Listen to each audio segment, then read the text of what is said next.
Hi hello ನಮಸ್ತೆ. ಹೆನ್ನಾ ಕಲರ್ನ different ಇಂಗ್ರೀಡಿಯೆಂಟ್ಸ್ನಲ್ಲಿ ನಾನು ಆಲ್ರೆಡಿ ಮಿಕ್ಸಿಂಗ್ನ ತೋರಿಸ್ಕೊಟ್ಟಿದ್ದೀನಿ ನನ್ನ ಯೂಟ್ಯೂಬ್ ಚಾನಲಲ್ಲಿ. ಪ್ಲೀಸ್ ನನ್ನ ಯೂಟ್ಯೂಬ್ ಚಾನಲಲ್ಲಿ ನೀವು ಸಬ್ಸ್ಕ್ರೈಬ್ ಆಗಿಲ್ಲ ಅಂತಂದರೆ ಕಲಾ ಚೈತ್ರ ಯೂಟ್ಯೂಬ್ ಚಾನಲ್ಗೆ ಸಬ್ಸ್ಕ್ರೈಬ್ ಆಗಬಹುದು. ಅಟ್ ದ ಸೇಮ್ ಟೈಮ್ ಕಲಾ ಲೈಫ್ ಸ್ಟೈಲ್ ಟಿಪ್ಸ್ ಅಂತಲೂ ನನ್ನ ಇನ್ಸ್ಟಾಗ್ರಾಮ್ ಪೇಜ್ ಕೂಡ ಇದೆ, ಅದನ್ನು ಕೂಡ ನೀವು ಫಾಲೋ ಮಾಡಬಹುದು. ಇವತ್ತು ನಾನು ತೋರಿಸ್ಕೊಡ್ತಾ ಇರೋದು natural henna mixing with different ಇಂಗ್ರೀಡಿಯೆಂಟ್ಸ್ನ ಯೂಸ್ ಮಾಡಿಕೊಂಡು ವಿತ್ ಆಲೋವೆರಾ ಯೂಸ್ ಮಾಡಿಕೊಂಡು ತೋರಿಸ್ಕೊಡ್ತಾ ಇದ್ದೀನಿ. ನ್ಯಾಚುರಲ್ ಆಗಿ ಹೇರ್ ಕಲರ್ ಯಾರಿಗೆ ಬೇಡ, ಡೆಫಿನೆಟ್ಲಿ ಕೆಮಿಕಲ್ಸ್ ಇಲ್ಲದೆ ನಮಗೆ ಗ್ರೇ ಹೇರ್ನ ಕವರೇಜ್ ಮಾಡ್ಕೊಳ್ಳೋದಕ್ಕೋಸ್ಕರ ಹೆನ್ನ ಯೂಸ್ ಮಾಡ್ತೀವಿ, ದಟ್ ಇಸ್ ಮೆಹಂದಿ. ಸೊ ಇವತ್ತು ಆಲೋವೆರಾ ಜೊತೆ ಹೆಂಗೆ ಅದನ್ನು ಮಿಕ್ಸ್ ಮಾಡ್ಕೊಳ್ಳೋದು ಅಂತ ತೋರಿಸ್ಕೊಡ್ತೀನಿ, ಬನ್ನಿ. ಒಂದು ಪಾತ್ರೆಗೆ ನೀರು ತೊಗೊಂಡಿದ್ದೀನಿ. ಆ ನೀರಿಗೆ ಫೆನುಗ್ರೀಕ್ ಸೀಡ್ಸು, ಮೆಂತ್ಯ ಕಾಳು ಹಾಗೂ ರೈಸು, ಅಕ್ಕಿ, ಆಮೇಲೆ ಸ್ವಲ್ಪ ಇನ್ಸ್ಟೆಂಟ್ ಕಾಫಿ ಪೌಡರ್, ಈ ಥರದೊಂದು ಪ್ಯಾಕೆಟು, 2 rupees ಪ್ಯಾಕೆಟು ಫುಲ್ಲು ಹಾಕ್ಕೊಡಿ. ಈಗ ಇದು ಚೆನ್ನಾಗಿ ಬಾಯ್ಲ್ ಆಗಲಿ, ಬಾಯ್ಲ್ಗಿಡೋಣ.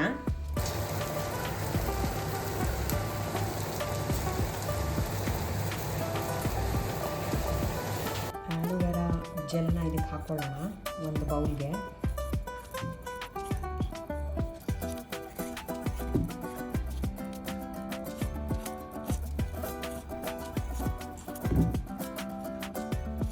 ಆಲೋವೆರಾ ಯೂಸ್ ಮಾಡೋದ್ರಿಂದ ಡ್ರೈ ಆಗಲ್ಲ ಸ್ಕ್ಯಾಲ್ಪು ಮತ್ತು ಹೇರು. ಆಮೇಲೆ ನ್ಯೂ ಹೇರ್ ರೂಟ್ ಸಮೇತ ನಿಮಗೆ ನರಿಷ್ಡ್ ಆಗಿಯೇ ಹುಟ್ಕೊಳ್ಳುತ್ತೆ. ಸೊ ಆಲ್ವೇಸ್ ಆಲೋವೆರಾ ಯೂಸ್ ಮಾಡೋದ್ರಿಂದ it's a very good thing. ಯಾಕಂದರೆ ಮೆಹಂದಿ ಯೂಸ್ ಮಾಡ್ಬೇಕಾದ್ರೆ ಆಟೋಮೆಟಿಕ್ ಆಗಿಯೇ ನಮಗೆ mehndi it self makes dry.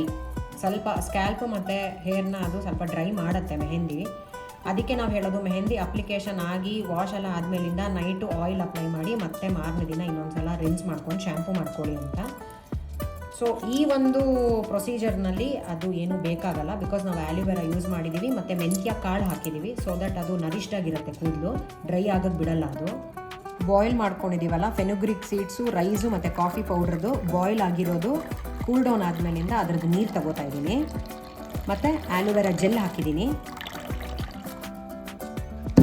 ಇವಾಗ ಇದಕ್ಕೆ ಹೆನ್ನಾ ಪೌಡರ್ನ ಮಿಕ್ಸ್ ಮಾಡೋಣ. ಹೆನ್ನಾ ಪೌಡರ್ ಈ ವಾಟರ್ಗೆ ಮಿಕ್ಸ್ ಮಾಡ್ಕೊಳ್ಳೋಣ. ನಿಮ್ಗೆ ಎಷ್ಟು ಬೇಕೋ ಅಷ್ಟು ಕ್ವಾಂಟಿಟಿ ಯೂಸ್ ಮಾಡ್ಕೊಳ್ಳಿ.